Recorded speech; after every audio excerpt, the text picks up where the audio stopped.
Ha inizio la seconda fase del pellegrinaggio, quella dell'austerità e della disciplina. E non è un caso che essa corrisponda alla prefettura di Kochi. Questa è infatti la più selvaggia e vasta delle 4 in cui è diviso lo Shikoku.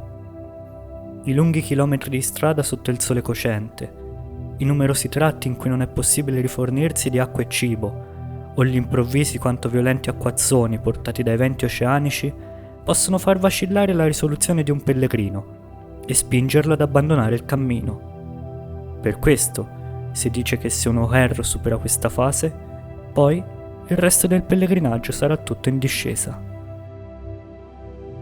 Superato il confine tra le prefetture di Tokushima e Kochi, proseguiamo verso sud-ovest.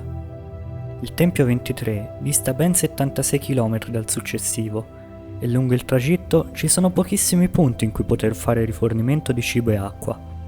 I pellegrini di oggi però sono fortunati ad avere perlomeno una strada su cui camminare. Un tempo si doveva procedere lungo spiagge sassose e scogliere spesso difficili da oltrepassare, e non era raro perdere la vita nel tentativo. Dopo 2 giorni di cammino lungo costa, raggiungiamo un piccolo tempio chiamato Myotokuji e visto che è dotato di un Atsuyado, decidiamo di passarvi la notte. Eccoci qua, finalmente siamo arrivati al tempio secondario dove ci hanno offerto questa bellissima sistemazione. C'è anche la stufa, quindi stasera non congeleremo come ieri, meno male.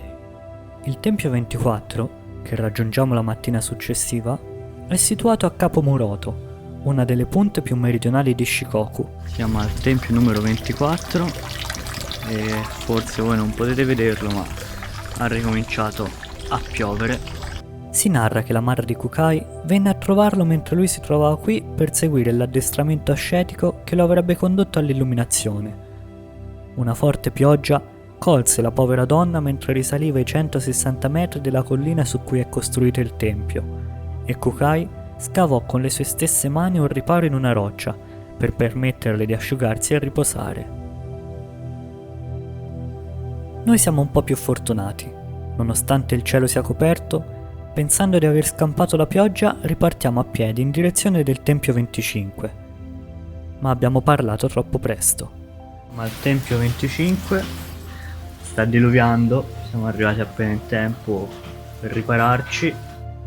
Il meteo continua a peggiorare e siamo costretti a camminare sotto l'acquazzone per tutti i 4 km che ci conducono al Tempio 26. Siamo al Tempio 26 e questa è la situazione.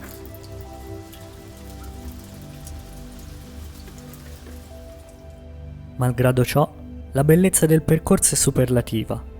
Si prosegue costeggiando l'oceano accompagnati dal suono delle onde, mentre alla nostra destra colline e piccole montagne si innalzano a sfiorare le basse nubi. La pioggia non accenna a diminuire e decidiamo di pernottare in un ostello nella piccola cittadina di Kiragawa. Anche qui abbiamo modo di apprezzare la gentilezza giapponese. I proprietari della struttura ci vengono a prendere in auto fino al mini market in cui ci siamo rifugiati e ci mettono a disposizione un'intera stanza per asciugare i nostri vestiti e zaini, completamente fradici. Dopo un bagno ristoratore e una cena calda, assaporiamo la comodità di un letto vero, sperando che la pioggia sia ormai alle spalle.